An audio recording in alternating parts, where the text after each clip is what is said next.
C'est Rien sans coup férir, les enquêtes de Riley Page, tome 9, écrit par Blake Pierce, lu par Caroline. Prologue. Le colonel Dutch Adams baissa les yeux vers sa montre sans ralentir l'allure dans la base militaire de Fort Nash Mowat. Il était pile 0 saut 500 heures. C'était une matinée d'avril fraîche et sombre au sud de la Californie. Tout était en ordre. Il entendit une voix de femme annoncer sa présence. « Le commandant de la garnison est là !» Il se retourna juste à temps pour voir une section se mettre au garde-à-vous sur les ordres du sergent instructeur. Le colonel Adams répondit à leur salut et poursuivit son chemin, un peu plus vite qu'avant, dans l'espoir de ne pas attirer l'attention d'autres instructeurs. Il ne voulait pas interrompre l'entraînement des différentes sections. Il n'avait pas pu s'empêcher de sursauter. Après toutes ces années, il n'avait toujours pas l'habitude d'entendre des voix féminines hurler des ordres. Parfois, même les sections mixtes l'étonnaient encore. L'armée avait beaucoup changé depuis qu'il s'était engagé à l'adolescence. Ça ne lui plaisait pas. Sur son chemin, d'autres sergents instructeurs, des hommes et des femmes, ordonnèrent à leur section de se mettre en formation. Ils n'ont plus de mordant, pensa-t-il.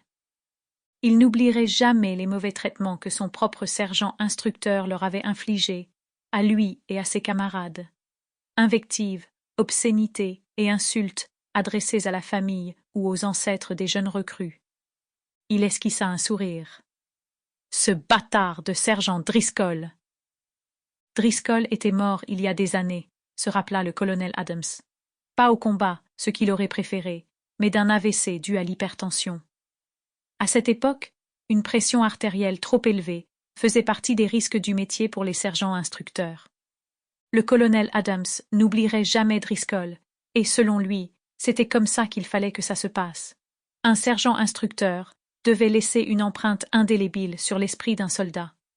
Il devait incarner l'enfer qu'un soldat pouvait être amené à traverser. Le sergent Driscoll avait laissé cette empreinte indélébile sur le colonel Adams.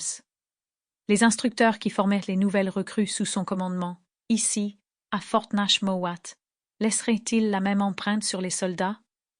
Le colonel Adams en doutait sérieusement. Ils sont trop politiquement corrects maintenant, pensa-t-il. On avait même inscrit la douceur dans les manuels d'entraînement. Le stress généré par les mauvais traitements est contre-productif. Il étouffa un rire dédaigneux en y pensant. Quelle bêtise, marmonna-t-il. Mais l'armée prenait un nouveau chemin depuis les années 1990. Sample complete. Ready to continue?